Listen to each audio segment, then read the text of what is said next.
As long as, and so long as. As long as and so long as are both conjunctions that are used to introduce a condition or requirement that must be met for something else to happen or be true. They are often used interchangeably to express a similar meaning. Here are a few examples of how so long as can be used in a sentence. I'll lend you my car so long as you promise to drive carefully.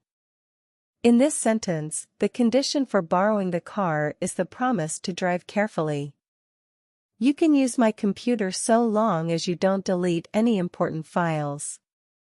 In this sentence, the condition for using the computer is not deleting any important files. As long as you're here, would you like to join us for dinner? In this sentence, the condition for inviting someone to dinner is their presence.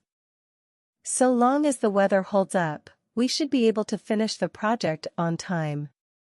In this sentence, the condition for finishing the project on time is good weather. Overall, as long as and so long as are both used to express a condition that must be met for something else to happen or be true, and they can be used interchangeably in many contexts.